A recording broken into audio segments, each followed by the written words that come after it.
There were wars, there was technological advancement, there was social upheaval. And there were some seriously good reads. Because the only people that interest me are the mad ones. The ones who are mad to live, mad to talk, desirous of everything at the same time. The ones that never yawn or say a commonplace thing, but burn like Roman candles across the night. Welcome to WatchMojo.com, and today we're counting down our picks for the top 10 20th century novels. The piper! It's gone! Hi! Get him, you bloke! Get him! For this list, we've looked at all novels published between the years 1900 and 1999, and have ranked them according to their artistic merit, importance, popularity, and ability to reflect the century in which they were written. Number 10, 100 Years of Solitude, Gabriel Garcia Marquez. Especially in the last half of the 20th century, writers, theorists, and critics became consumed with the idea that the novel as an art form was in decline, or even dying. I had the bad manners of believing that misspelled words, language mistakes, or errors in grammar were actually created, and whenever detected, I would tear up the page and throw it into the trash basket. But in 1967, future Nobel Prize winner Gabriel Garcia Marquez published this masterpiece and put a stop to a lot of that pessimism in the process. It sold more than 30 million copies throughout the world during the writer's lifetime. It put a spotlight on the Latin American genre known as magical realism, telling the tale of 7 generations of the Buendia family in Colombia. The novel is a story of inevitability. Arguably the greatest Latin American novel ever written. The magic realist style, subplot upon subplot buildup, and brilliantly authentic environments make it a perfect starting point for today's reading list. One of his biographers, Gerald Martin, described 100 Years of Solitude as, quote, the first novel in which Latin Americans recognized themselves, that defined them, celebrated their passion, their intensity, their spirituality and superstition, their grand propensity for failure. Number 9, The Lord of the Rings, J.R.R. Tolkien. A wizard is never late, Frodo Baggins. Nor is he early. He arrives precisely when he means to. The forerunner of the contemporary fantasy genre, J.R.R. Tolkien's juggernaut of a novel is without a doubt a standout work within the era. I now wanted to try my hand at writing a really stupendously long narrative. What impresses readers most is the astonishing attention to detail that the author employs in order to make the realm of Middle-earth seem as real as possible.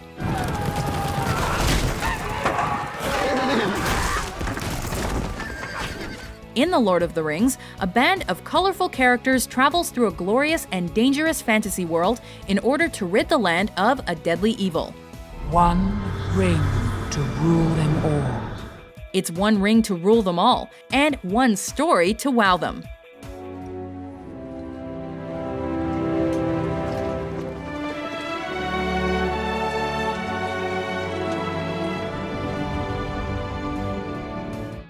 Number 8, Lolita, Vladimir Nabokov. What I want to produce is really that little sob in the spine of the artist reader. Well, I leave the field of ideas to Dr. Schweitzer and to Dr. Zhivago. A massively controversial book, Lolita faced huge opposition when it first hit the bookstore shelves.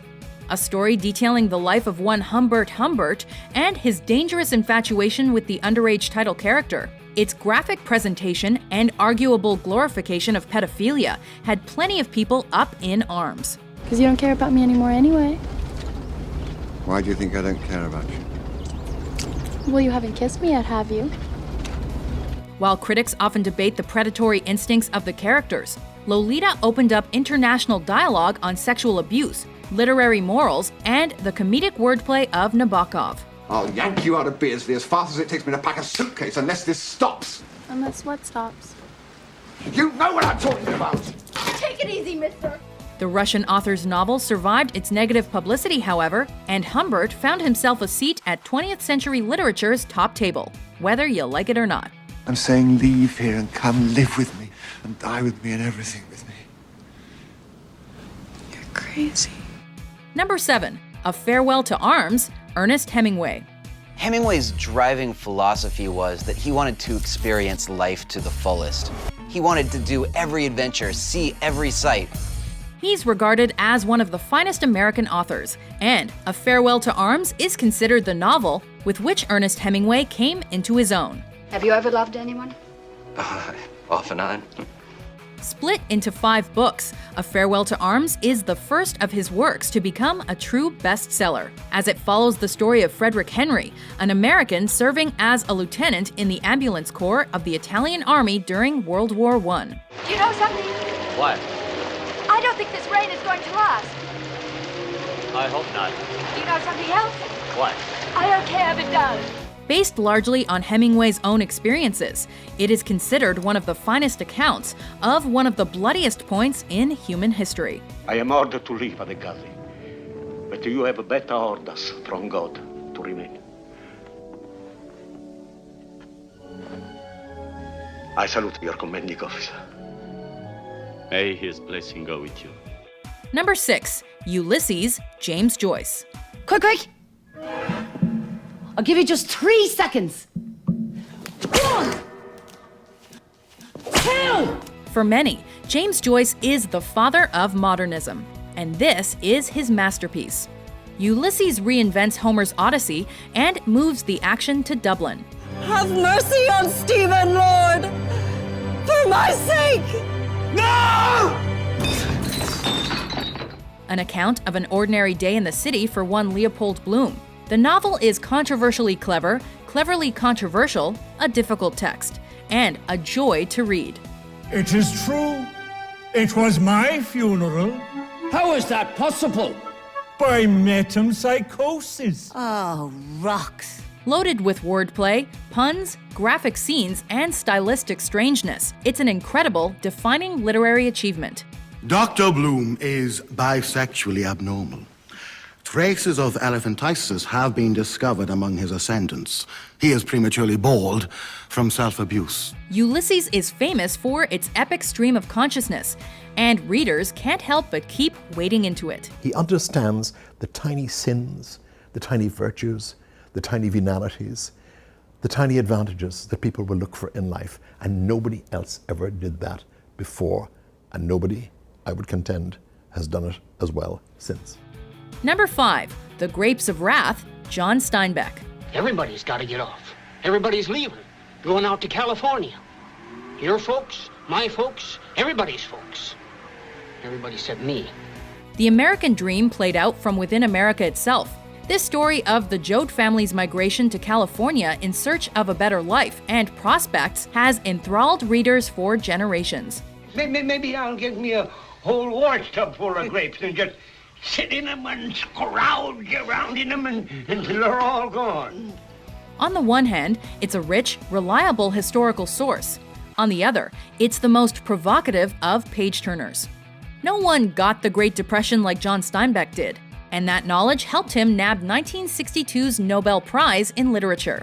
I thank the Swedish Academy for finding my work worthy of this highest honor. We might have included Steinbeck's Of Mice and Men on this list, but the Pulitzer Prize-winning The Grapes of Wrath wins out. Rich fellas come up and they die, and their kids ain't no good and they die out. But we keep a-comin'. We're the people that live. They can't wipe us out, they can't lick us. Number 4. 1984, George Orwell. What I most wanted was to turn political writing into an art. Released in 1949, the aim of this Orwell story was to second-guess the future. And the English author wasn't too far off. 30 to 40 group, take your places, please. Right. Let's see which one of us can touch his toes. Winston lives in a society under constant surveillance, in which it is almost impossible to act independently, or even to think creatively. Smith? 6079 Smith W? Yes, you. Bend lower. While this dystopian sci-fi novel and its idea of Big Brother were undoubtedly frightening upon release, 1984 might make even more uncomfortable reading for modern audiences.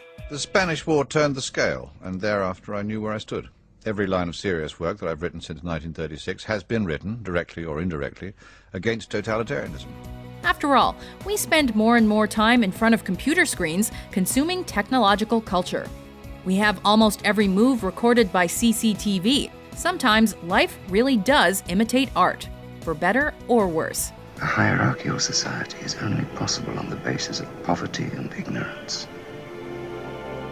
In principle, the war effort is always planned to keep society on the brink of starvation. Number 3, The Catcher in the Rye, J.D. Salinger. When you're a kid and you read Catcher in the Rye, you're just like, oh my God, somebody gets it. Another controversial creation, The Catcher in the Rye was originally penned for an adult audience, but it has since become an iconic tale for teenagers. More than 60 million copies of his 1951 novel, Catcher in the Rye, have been sold, read, worshipped, and studied. And it made the central character, Holden Caulfield, better known than Salinger himself. Detailing the daily toing and froing of Holden Caulfield, it's all about adolescent angst, rebellion, and disaffection. Though controversial thanks to themes of teen sexuality and its use of slang and cursing, it's also one of the most relatable works ever written. Everybody grows up. Nobody's perfect. Few people are especially similar to this protagonist, but we appreciate the variety of life by the time this novel's last page has been turned. Number 2, To Kill a Mockingbird, Harper Lee. She did something that in our society is unspeakable. She kissed a black man. The fight against racial discrimination was a prominent social issue throughout the 20th century. And in no novel was it more perfectly captured than in Harper Lee's To Kill a Mockingbird. If I show you, will you swear never to tell anybody? I swear. Cross your heart. A coming-of-age tale that everyone should read. It lays our ideas of racial equality on the table, challenges us to address them, and urges us to reach the right conclusions. You never really understand a person until you consider things from his point of view.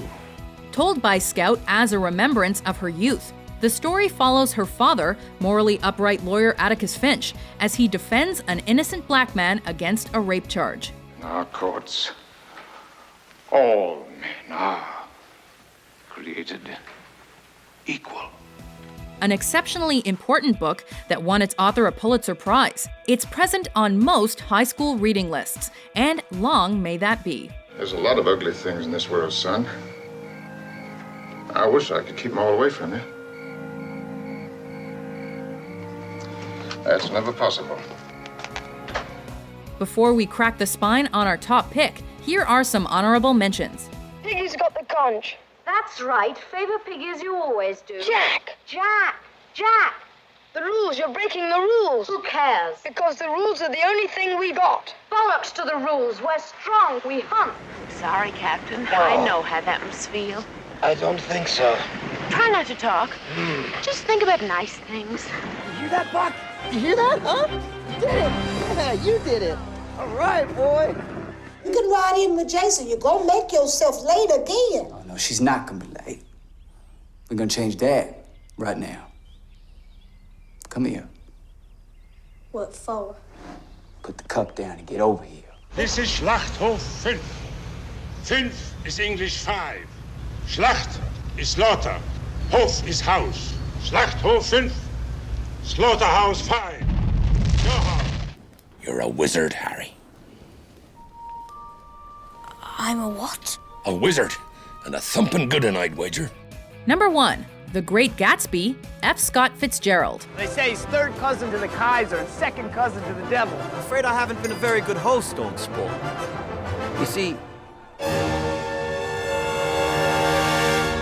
I'm Gatsby.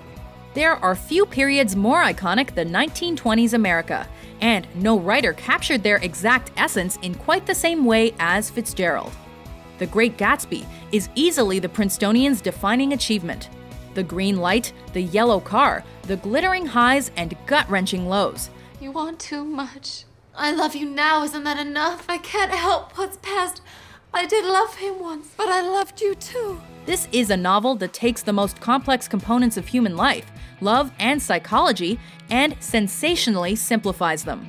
He threw all those parties hoping she'd wander in one night. He constantly asked about Daisy. I was just the first person that knew her. Gatsby is a story about the fleeting nature of the American dream, with the enigmatic Jay Gatsby and his fixation with Daisy Buchanan at its center. Gatsby, when it came out, did not get great reviews. It got some good reviews, but it was a slightly different story. I mean, there were deaths, there was a murder. These were not the things that Scott Fitzgerald was supposed to write about. Though it only sold 20,000 copies in its first year, the jury is now in. Gatsby's great, and his story is the greatest of its time. They're a rotten crowd. You're worth the whole damn bunch put together.